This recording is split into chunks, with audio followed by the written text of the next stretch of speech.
हम बस एक चीज़ चाहते हैं, हमारा 1 डे 1 शिफ्ट में एग्ज़ाम हो जैसे अभी तक होता आया है, और नॉर्मलाइजेशन नहीं चलेगा, नहीं चलेगा, नहीं चलेगा। और मैं आपके चैनल के माध्यम से माननीय योगी आदित्यनाथ जो हमारे मुख्यमंत्री जी हैं, माननीय आयोग के अध्यक्ष से मैं ये निवेदन करता हूँ कि ये जो तुगलकी फरमान आयोग ले आया है, ये किसी भी तरीके से हमें मान्य नहीं है, क्योंकि इससे भ्रष्टाचार के और दरवाजे खुलेंगे। ये आंदोलन का विषय इसलिए बना क्योंकि ये नॉर्मलाइजेशन लाना चाहते हैं बिना छात्रों को विश्वास में लिए, और ये एक ऐसी प्रक्रिया जिसके माध्यम से छात्रों के मध्य एक ऐसा मतभेद पैदा होगा, एक ऐसी अविश्वास पैदा होगा जिससे आने वाली पीढ़ियां तैयारी करने और पढ़ने पढ़ाने से बचेंगी। नॉर्मलाइजेशन की प्रक्रिया भी इनको आयोग में जो भी हैं उनको खुद ये पता नहीं कैसे ये ले पाएंगे। तो मुख्यमंत्री को आयोग को सामंजस्य बनाकर देश के प्रति, राज्य के प्रति, लोगों के हितों के बारे में, बच्चों के हितों के बारे में सोचकर ही कदम उठाना चाहिए। आज बच्चे वो आंदोलित हो रहे हैं, वो हर तरह से पीड़ित हो रहे हैं, पैसा खर्च हो रहा है, उसका कोई जवाबदेही नहीं है। राज्य रोजगार की बात है, एक साल बीत जा रहा है, आप भी जान रहे हैं पेपर नहीं हो रहा है। लड़के क्या करें, रोड पर आ रहे हैं तो लाठियों से पीटे जा रहे हैं। इलाहाबाद में आप खुद ही देख रहे हैं। नमस्कार, मैं ब्रिजेश और से स्वागत है आपका हमारे चैनल टीवी न्यूज़ 24 पे। आज हम मौजूद हैं नेहरू विहार के सेंट्रल पार्क। ये सेंट्रल पार्क की पावन धरती जहाँ पे यहाँ पे हज़ारों की संख्या में लगातार जो है IAS PCS बने हैं। आज सोचिए यहाँ पे छात्र इकट्ठा है किस लिए, सिर्फ की 1 डे 1 शिफ्ट PCS एग्जाम के लिए, जो लगातार 3 दिन से इलाहाबाद धरना प्रदर्शन चल रहा है। लेकिन ये बहरी सरकार है जो सुन नहीं रही है, तानाशाह सरकार जो सुन नहीं रही है। आइए हम बात करते हैं छात्रों से, करके क्या है इनका मुद्दा, क्यों है यहाँ पे फिर एकत्रित क्या हुआ। आज इनका कैंडल मार्च होना था कल, उसके बाद आज फिर ये जो है शांतिपूर्ण ढंग से एक संगम करने वाले थे, अपना मार्च निकालने वाले, लेकिन यहाँ पे पुलिस ने इनको रोक लिया है। इसलिए यहाँ पे सब इकट्ठा हुआ है। इनसे हम बात करते हैं। जी, क्या नाम है आपका? जी, मेरा नाम वीर है, वीर सिंह। जी वीर सिंह, क्या लगता है जो है 3 दिन से जो वहाँ छात्र बैठे हैं, क्या मुद्दे हैं आप लोग के जो लगातार सुने नहीं जा रहे हैं? लगातार जो है आप लोग कह रहे हैं कि बहरी सरकार है, बहरी वो है, क्या इस पर क्या कहते हैं? सर, सबसे पहले तो मैं आप लोगों को बताना चाहूँगा कि आपके चैनल के माध्यम से कि उत्तर प्रदेश लोक सेवा आयोग के सामने हमारे भाई, हमारे साथी, हमारे लोग, हमारे बीच के छात्र जो हैं, अभ्यर्थी जो हैं, वो आंदोलनरत हैं पिछले 3 दिनों से। नेशनल मीडिया सभी लोग कवरेज दे रहे हैं, लेकिन सरकार ने अभी तक इस पर कोई ध्यान नहीं दिया है। ना आयोग की तरफ से अभी कोई ऐसी चीज़ आई है, ना कोई इस तरीके की संवाद स्थापित किया गया है छात्रों से कि इस मुद्दे का कोई हल निकल सके। मानकीकरण ये लाए हैं, इस तरीके की एक प्रक्रिया लाए हैं इस एग्ज़ाम में। ये जो नॉर्मलाइजेशन है, मानकीकरण की प्रक्रिया है, इसके कुछ जो लूप होल्स हैं, किस लिए छात्र आंदोलित हैं, किस तरीके से इसमें छात्र का अहित हो सकता है, क्या लूप होल का क्या है? मैं वही बताना चाहता हूँ आपको कि जैसे उत्तर प्रदेश लोक सेवा आयोग जो ये परीक्षा लेता है, इसमें 2 पेपर होते हैं, GS1 और GS2। GS1 का जो पेपर होता है उसमें मानवीय विषय के ऑब्जेक्टिव क्वेश्चंस आते हैं, और जो GS2 का पेपर होता है वो CSAT का पेपर होता है मेनली, जिसमें 33 नंबर 100 में से 33 नंबर पासिंग मार्क्स होता है, उसको क्वालिफाई करना होता है बच्चों को। तो जो मानवीय विषय हैं उसमें किस तरीके से आप इस चीज़ को डिसाइड कर पाएंगे कि कौन सा पेपर किस पाली में कठिन आया, और कौन सा क्वेश्चन किस पाली में कठिन आया और कौन सा क्वेश्चन किस पाली में सरल आया। जैसे उदाहरण के लिए बताता हूँ, पहली पाली में ये सवाल आया कि प्लासी का युद्ध कब हुआ था। जिन बच्चों को पता होगा वो अपना आंसर करेंगे। दूसरी पाली में ये सवाल आया कि बक्सर का युद्ध कब हुआ था। तो जब आप नॉर्मलाइज करेंगे दोनों पाली के स्कोर्स के बच्चों के माध्यम जो आपने फार्मूला दिया है, तो आप कैसे ये तय करेंगे कि प्लासी का क्वेश्चन सरल है या बक्सर का क्वेश्चन सरल है। अच्छा, जिस प्रकार देखा जाए कि इस समय जो है आप लोग लगातार जो आंदोलनरत हैं, वहाँ पे लोक सेवा आयोग का घेराव हुआ है, लेकिन सरकार जो है सुन नहीं रही है। क्या आगे की रणनीतियाँ क्या है आप लोग, क्या कि ये छात्र, ये कलम चलाने वाले जो छात्र हैं, कलम चलाने वाले हाथ आज आंदोलन करें, इस पर क्या कहना चाहते हैं?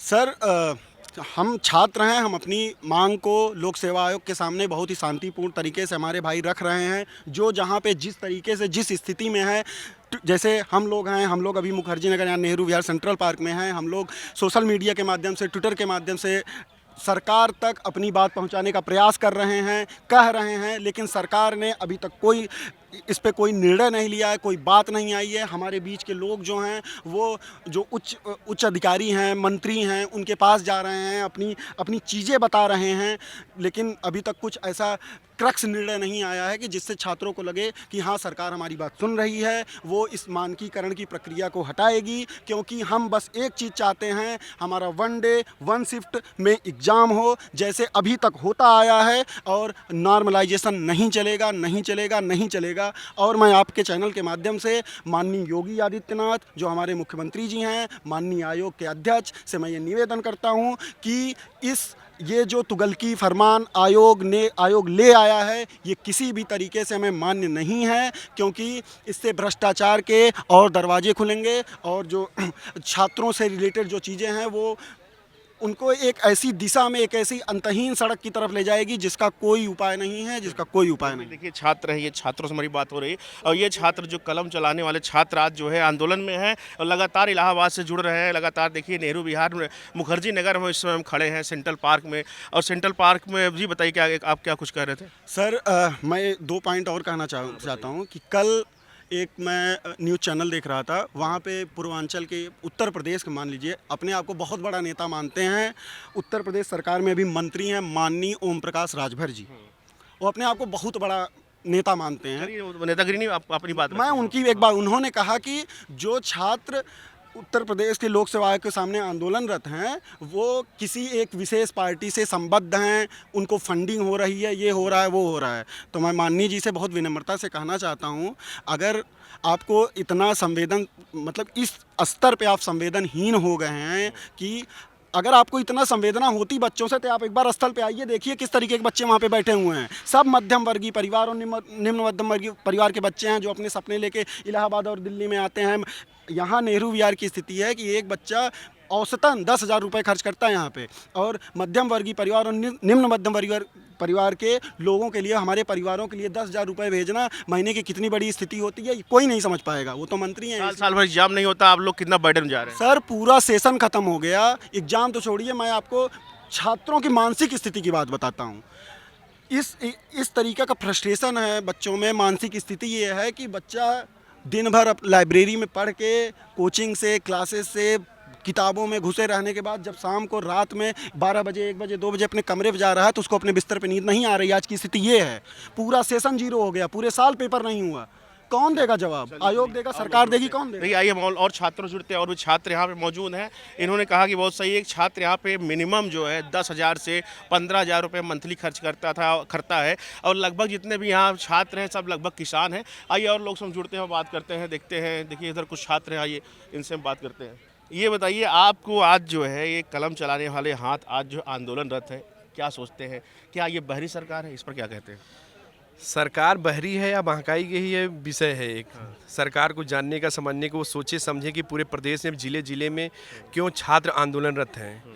ये आंदोलन का विषय इसलिए बना क्योंकि ये नॉर्मलाइजेशन लाना चाहते हैं बिना छात्रों को विश्वास में लिए, और ये एक ऐसी प्रक्रिया जिसके माध्यम से छात्रों के मध्य एक ऐसा मतभेद पैदा होगा, एक ऐसी अविश्वास पैदा होगा जिससे आने वाली पीढ़ियाँ तैयारी करने और पढ़ने पढ़ाने से बचेंगी। इसलिए इस पर सरकार को गौर करना चाहिए, इस मुद्दे का जल्द से जल्द हल निकाले, क्योंकि जो छात्र अपने कमरों में तैयारी करते हुए पाया जाना चाहिए वो सड़कों पर आंदोलनरत है। हमारी बहन, हमारी बच्चियां, हमारी बहनें और हमारी जो छात्राएं हैं, जो पढ़ने वाली छात्राएं, वो रात भर दिन भर आंदोलनरत होते हुए आयोग के सामने धरना प्रदर्शन कर रही हैं। कहीं न कहीं ये सरकार की बहुत बड़ी चूक है। अच्छा, ये एक बात मेरे जहन में आ रही है कि यही जब सपा का कार्यकाल था तो देखा जाता था कि कोई आयोग, कोई हलचल होती तो सीधे दोषी मुख्यमंत्री होता था। इस बार मुख्यमंत्री दोषी क्यों नहीं है? सीधे इस बार क्यों अध्यक्ष के ऊपर जो है सीधे आरोप प्रत्यारोप किया जाए? इस पर क्या सोचते हैं आप? अध्यक्ष के ऊपर आरोप प्रत्यारोप इसलिए लगाया जा रहा है कि अध्यक्ष कहीं न कहीं मुख्यमंत्री महोदय को उन्होंने जो है गुमराह किया इस विषय पर। उनके पास शायद, या हो सकता है कि उनके पास सही जानकारी नहीं, या होते हुए भी वो इग्नोर कर रहे हैं। वो अन्य प्रदेशों में अपने चुनाव प्रचार में व्यस्त हैं। यहाँ के जो मुद्दे हैं उससे वो कहीं न कहीं जो है आँख मिचौली का कार्य कर रहे हैं। अच्छा, लगातार पेपर लीक हुए, लगातार पेपर लीक होते रहे, पेपर आउट होते रहे, तब भी ये मुख्यमंत्री जी परीक्षा नहीं टालते थे, कहते थे एग्जाम होगा, पेपर लीक नहीं हुआ, मानने से इनकार करते थे। क्या इनके अंदर थोड़ी बहुत तानाशाही है क्या? इस पर आप क्या सोचते हैं? तानाशाही नहीं है। जैसे कि अभी आपने एक क्वेश्चन पूछा कि इसके पहले सपा सरकार में क्यों नहीं कहते थे। 2018 से पहले पीटी के रिज़ल्ट निकाला जाता था, मेंस का नंबर होता तो पहले निकाल दिया जाता, रिज़ल्ट से पहले जो भी ऑब्जेक्शन होता था बच्चे पहले ही कर लेते थे। लेकिन अब क्या है कि कोई भी इन्फॉर्मेशन नहीं दी जाती है। जब फाइनल रिज़ल्ट आ जाता है उसके बाद प्रीलिम्स का कट ऑफ आता है। अभी 1 साल पहले PCSJ की कॉपियाँ बदली गई, उसके पहले जो पेपर अभी लीक हुआ 11 फरवरी वाला आरओ वाला, इससे पहले इस तरह की धांधलियाँ नहीं उजागर हुई थी। आयोग ने माना भी है कि कोर्ट में, हाई कोर्ट में, कि हमने पीसीएस की कॉपियाँ बदल गई हैं। तो ये सारी परिस्थितियाँ जो आप बता रहे हैं 2017 से पहले ऐसी परिस्थिति नहीं बनती थी, इसलिए हम ये जानते हैं कि आयोग ही जो है जिम्मेदार है। अभी एक सबसे बड़ा प्रश्न ये है कि ये बोलते हैं कि नॉर्मलाइजेशन छात्रों से पूछ के लिया गया था। ये सबसे बड़ा झूठ है। आप खुद सोचिए, 11 फरवरी को जो परीक्षा हुई थी उसके बाद वो बोल रहे हैं कि हमने छात्रों से पूछ के नॉर्मलाइजेशन कर दिया। 27 मार्च को पीसीएस की परीक्षा होनी थी, लेकिन इन्होंने परीक्षा नहीं कराई, अपने मन से हम लोग के ऊपर ये अपना फैसला थोप दिया। किसी से कोई डिस्कशन नहीं किया, किसी से कुछ भी नहीं पूछा, इसीलिए छात्र विरोध कर रहे हैं। नॉर्मलाइजेशन की प्रक्रिया भी इनको, आयोग में जो भी हैं, उनको खुद ये पता नहीं कि कैसे ये ले पाएंगे। अच्छा, एक हम मार्मिक आपसे सवाल करेंगे। आप एक साल तक एग्जाम नहीं होते हैं, छात्रों का लगातार जो 10 साल 5 साल से तैयारी कर रहे हैं, इनका मानसिक, आप लोग की मानसिक जो उत्पीड़न हो रहा है, इसका कौन जिम्मेदार है? बहुत उत्पीड़न हो रहा है, बहुत ज़्यादा हो रहा है। ना पढ़ाई हो रही है, ना घर के जो है कामों में हाथ बटा पा रहे हैं, उस चीज़ का भी दर्द है। पैसे खर्च हो रहे हैं, उस चीज़ का भी दर्द है। सड़कों पे मतलब सड़कों पे खाना खाना पड़ रहा है, सड़कों में ज़िंदगी बितानी पड़ रही है, और मतलब समझ लीजिए मानसिक तनाव हर तरह का बना हुआ है। तो क्या ये जो मानसिक उत्पीड़न हो रहा है, इस पर हम बात कर रहे हैं, तो कैसे आप इसको हैंडल करते हैं? एक छात्र के नज़रिए से कैसे हैंडल करते हैं? अब जब कोई विकल्प नहीं बता, क्योंकि बहुत ज़्यादा समय दे चुके हैं, मतलब 8-10 साल परीक्षा की तैयारी में दे चुके हैं, तो ये लगता है कि जितना समय और मतलब दे सकते हैं इसमें, तो अब कोई ऑप्शन, विकल्प नहीं बचता है। विकल्पहीनता की स्थिति में हम लोग ऐसी स्थिति में पड़े हुए हैं। ऐसा नहीं कि कोई और काम हो नहीं सकता, कुछ कर नहीं सकते, लेकिन एक तो आयोग का जैसे है ना कि 1 महीने पहले डेट देता है कि अब एग्ज़ाम होना है या नहीं होना है, तो इसलिए सब विकल्पहीनता की एक स्थिति साल से एग्जाम नहीं हो रहा है, लगातार ऊहापोह की स्थिति बनी हुई है, तो कैसे आप लोग? विकल्पहीनता की स्थिति बनी हुई है। जी, आप भी छात्र हैं? जी सर जी, क्या करते हैं आप? यहाँ तैयारी कब से तैयारी कर रहे हैं? लगभग 10 साल से हो गया। कैसे कैसे ले रहे हैं? जो आप लोग की देखिए ये अवस्था आ गई है, और एक जो अभी बताया विकल्पहीनता की स्थिति आ जाती है, मानसिक उत्पीड़न होता है, एक साल तक एग्जाम नहीं होता, इस पर क्या सोचते हैं आप? सर अब बताइए, आप ही बताइए विकल्प क्या है? हमारे पास विकल्प बचा नहीं है, सरकार सुनती नहीं है, कोर्ट को नज़रअंदाज कर रही है। आप भी मीडिया वाले हैं, आपको भी मालूम है, सुप्रीम कोर्ट का डिसीजन आया था कि एक पाली में जो एग्जाम जब नोटिफिकेशन मिलता है तो उसी अनुसार कराया जाए, लेकिन सरकार कहीं में कहीं तानाशाह की स्थिति हो गई है। अगर इनको, मुख्यमंत्री को, आयोग को सामंजस्य बनाकर देश के प्रति, राज्य के प्रति, लोगों के हितों के बारे में, बच्चों के हितों के बारे में सोच कर ही कदम उठाना चाहिए। आज बच्चे वो आंदोलित हो रहे हैं, वो हर तरह से पीड़ित हो रहे हैं, पैसा खर्च हो रहा है, उसका कोई जवाबदेही नहीं है। राज्य रोजगार की बात है, 1-1 साल बीत जा रहा है, आप भी जान रहे हैं पेपर नहीं हो रहा है। लड़के क्या करें, रोड पर आ रहे हैं तो लाठियों से पीटे जा रहे हैं। इलाहाबाद में आप खुद ही देख रहे हैं। तो इसका विकल्प कहीं में कहीं आयोग दोषी है, और उसको मुख्यमंत्री जी को संज्ञान में लेकर इसको कदम उठाना चाहिए कि लड़के का भविष्य अधर में ना हो। 1-1 साल हो गया, आप खुद मीडिया वाले हैं, आपको खुद मालूम होना चाहिए कि 1-1 साल मुख्यमंत्री पेपर नहीं करा पा रहे हैं। हर पेपर इससे पहले जुडिशरी से लेकर हर पेपर आउट हो जा रहा है। यूपी पीसीएस में पेपर हुआ है, उसमें 71 क्वेश्चन 6 पालियों में गलत है, उसका जवाबदेही कौन तय करेगा? 71 क्वेश्चन, 71 क्वेश्चन गलत है, उसका जवाबदेही कौन तय करेगा? आयोग की बनती है, चाहे जो भी है सब सिस्टम में। मुख्यमंत्री सर्वे सर्वा हैं, तो उनको एक हिसाब से, मुख्यमंत्री जी बोल रहे हैं कि उनके संज्ञान में सही न्यूज नहीं है, ये हो सकता है ऐसे? और लगातार देख रहे हैं हम, जिस प्रकार देख रहे हैं, दोषी जो है अध्यक्ष जी ठहराया जा रहा है। देश के सर्वे, मतलब प्रदेश के जो सर्वे सर्वा मुख्यमंत्री जी है, इसमें झारखंड में बाटा वो जो है भाषण दे रहे हैं, कह रहे हैं बटोगे तो कटोगे, इस पर क्या सोचते हैं? सर वो बट्टे उनकी राजनीतिक मामला है, लेकिन जहां उनके प्रदेश के लड़के, जहां अपने घर में रोटी ना हो और आप दूसरे घर के रोटी बांटने की बात करते हो, आपके घर में लोग आंदोलित हैं, आप जाके महाराष्ट्र में और झारखंड में प्रचार कर रहे हैं, अपना घर सुरक्षित ही नहीं है तो दूसरे के घर आप कैसे सुरक्षित कर सकते हैं? पहले बच्चे आपके, जो आपके राज्य के वोटिंग है, सब कुछ आप उसके मालिक हैं, मुखिया हैं, और आप ही दूसरे राज्य में पहले लड़के वहाँ से लेकर, दिल्ली से लेकर हर जगह आंदोलित हैं। पहले उनको समस्या का सॉल्व नहीं कर रहे हैं, बटोगे लड़ोगे, और उन लोग की राजनीतिक मामला है। लेकिन जो सामाजिक मामला है, जो देश राज्य की मामला है, मुख्यमंत्री जी को पहले उसका निराधारण करना चाहिए। देखिए छात्र हैं, आप यहाँ पे एक बार दिखाइए, सारे छात्र यहाँ पे खड़े हैं। देखिए छात्र, इनका एग्ज़ाम था 1 महीने पहले, 1 महीने बाद इनका एग्ज़ाम होना है। एग्ज़ाम की तैयारी ना करते हुए ये छात्र यहाँ पे आंदोलन की तैयारी कर रहे हैं। ये हम कैसे लोगों से जुड़े, कैसे बात करें, देखिए इसी परिप्रेक्ष्य में छात्र हमसे, इनसे बात करते हैं। आप भी छात्र हैं? हाँ सर। क्या करते हैं? यूपीएससी की तैयारी कर रहे हैं सर। क्या यूपीएससी लगता है जो जिस प्रकार से 1 साल से एग्जाम नहीं हुए, वन शिफ्ट पे आप लोग एग्जाम की मांग कर रहे हैं, आयोग नॉर्मलाइजेशन ला दिया, कह रहा है दो दिन में एग्जाम कराएंगे, सब जो उठापोक स्थिति बनी, इस पर क्या सोचते हैं आप? सीधी सी सरकार की ये नीति है कि एग्जामिनेशन नहीं कराना है। ठीक है, अगर सरकार एग्जामिनेशन कराना चाहती तो 1 डे 1 शिफ्ट पे कराती, बीच में नॉर्मलाइजेशन का ये शिगुफा नहीं छोड़ती।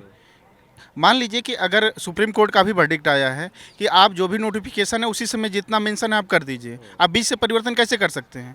आर में कैसे कर सकते हैं ये बताइए। अभी आर में 11 फरवरी को पेपर हुआ और इन्होंने एक पेपर फर्स्ट पेपर करा, फिर सेकंड पेपर हिंदी करा, अभी उन्होंने नोटिफिकेशन निकाला कि नहीं हम एक ही पेपर लेंगे, फिर ये कैसे हो सकता है ये बताइए?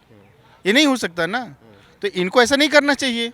भाई जो सरकारें पिछली सरकारें कराते आ रही हैं, इससे पहले यही गवर्नमेंट पिछली गवर्नमेंट हर जिले में बनाई थी, अभी कह रही कि नहीं पेपर आउट हो जा रहा है। कैसे आउट हो जा रहा है? अपने तंत्र को बेहतर करिए, ये अपने तंत्र को बेहतर नहीं कर रहे हैं, ये सिर्फ शिगुफा छोड़ रहे हैं।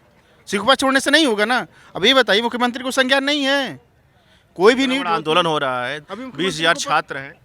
मुख्यमंत्री को हर एक न्यूज़ पता होती है, जो मेन स्ट्रीम मीडिया में चल रहा है मुख्यमंत्री को हर पता होती है। मुख्यमंत्री जी कह रहे हैं कि हमें पता नहीं है, ऐसे कैसे हो सकता है ये बताइए? हर एक न्यूज़ होती है जो आप यूपी के सर्वे सर्वा है, मुख्यमंत्री क्या होता है किसी स्टेट का सर्वे सर्वा होता है, वो ऐसे कैसे कह सकता है कि नहीं हमें न्यूज़ नहीं पता है? ये उनको संज्ञान लेना चाहिए और इस पर एक्शन लेना चाहिए। बच्चों को कम से कम 1 डे 1 शिफ्ट पे एग्जाम कराना चाहिए और बच्चों को टाइम देना चाहिए। मुख्यमंत्री जी सामने आ ही नहीं रहे हैं, मुख्यमंत्री जी झारखंड प्रचार कर रहे हैं, कहते हैं बटोगे तो कटोगे। अरे ये तो मान लीजिए राजनीतिक मामला है, ठीक है, बटोगे तो कटोगे, राजनीतिक मामला हो गया, ठीक है। हम स्टूडेंट हैं, स्टूडेंट को हमें अपना प्रदेश संभल नहीं रहा है। अपना प्रदेश समझ दूसरे प्रदेश को कर जाके बोल रहे हैं बटोगे कटोगे। ये हिंदू मुस्लिम की राजनीति करना, धर्म की राजनीति छोड़ दें। अब जनता जागरूक हो चुकी है, धर्म की राजनीति कितनी बार करेंगे? जनता जागरूक हो चुकी है, बच्चे जागरूक हो चुके हैं, ठीक है। इस पर आपको बच्चों के हित में ध्यान देके कर एग्जामिनेशन कराना चाहिए, 1 डे 1 शिफ्ट में एग्जाम कराना चाहिए। देखिए यहाँ पे छात्र सभा जी अविश्वास प्रस्ताव वाला जो बात है क्या है इस पर? हमारा आयोग पर विश्वास के कारण कुछ पॉइंटगत हैं। सबसे पहला विश्वास कारण 2018 के बाद इन्होंने कॉपी दिखाना बंद कर दिया, नंबर दिखाना बंद कर दिया, जो पहले हमको प्राप्त हो जाता था आरटीआई के माध्यम से। उन्होंने नंबर दिखाना, प्रीलिम्स का कट ऑफ दिखाना बंद कर दिया। नंबर 2, ये 50-50 कापियाँ मेंस की, पीसीएस या जैसी विशिष्ट परीक्षाओं की कापियाँ अंदर बदल लेते हैं, जिसकी स्वीकृति हो हाईकोर्ट में जाके माननीय हाईकोर्ट की समझ से स्वयं करते हैं। उस नंबर 3, अंजू कटियार जैसी वहाँ पर प्रबुद्ध परीक्षा नियंत्रक जो थी, वो उनके ऊपर एफआईआर हुआ, कार्रवाई कोई नहीं हुई। राजीव नयन मिश्रा जो आरओ पेपर लीक करने का मास्टरमाइंड था, उसको जमानत मिल गई, लेकिन दोबारा आरओ परीक्षा कराने के लिए इनके पास समय नहीं हुआ। ये हमारी कुछ कारण है जिसकी वजह से हम आयोग पर अविश्वास करते हैं और करते रहेंगे। नॉर्मलाइजेशन जैसी प्रक्रिया ये लाए, छात्रों को बिना बताए, बिना विश्वास में लिए नॉर्मलाइजेशन प्रक्रिया ले आ रहे हैं। शिफ्ट के माध्यम से करना चाहते हैं, जिसके माध्यम से ये अपने लोगों को अंदर लेना चाहते हैं। जो परिश्रमगत जो मेहनत के छात्र हैं उनको बिना बताए, उनकी मेहनत को नज़रअंदाज करते हुए उनको बाहर करेंगे। भ्रष्टाचार की एक नई शुरुआत कर रहे हैं ये लोग। अगर आज इसका पुरजोर विरोध नहीं किया गया तो जो गांव दूर दराज क्षेत्रों से आने वाले छात्र जो अपने आंखों में सपने लेके आते थे सिविल सर्विसेज जैसी प्रतिष्ठित जगह जाके अपने मध्यम वर्ग परिवार को देश समाज राष्ट्र के मध्य स्थापित करने का, वो उनका सपना चकनाचूर हो जाएगा। और इसलिए हम आयोग से और माननीय मुख्यमंत्री जी से ये विनम्र निवेदन करेंगे, इस विषय को जल्द से जल्द संज्ञान में लेते हुए इसका निवारण किया जाए। क्योंकि जो छात्र अपने सपनों को पूरा करने के लिए अपने कमरों में होना चाहिए, अपने मिशन में होना चाहिए, अपने कार्य करते हुए पाए जाने, वो सड़क पर, पार्क में या अन्यत्र कहीं भी इकट्ठा होकर जगह जगह प्रदेशगत जगहों पर अपना विरोध प्रदर्शन जारी किए हुए हैं। और ये विरोध प्रदर्शन तब तक नहीं रुकेगा जब तक उसके हित में फैसला नहीं आ जाता। और राजधानी से होते हुए, देश की राजधानी से होते हुए, प्रदेश की राजधानी से होते हुए अब ये जिलों तक ये प्रदर्शन स्थापित होने लगा है। ये निरंतर देखने को मिल रहा है। अगर ये सरकार आयोग इसी तरह हरधर्मी बनी रही तो वो दिन दूर नहीं कि गांव-गांव और दूर दराज क्षेत्रों अंतिम छोर तक ये प्रदर्शन पहुंच जाए। क्योंकि इनके बहुत से कार्यों के प्रति जनता और समाज में अविश्वास व्याप्त है।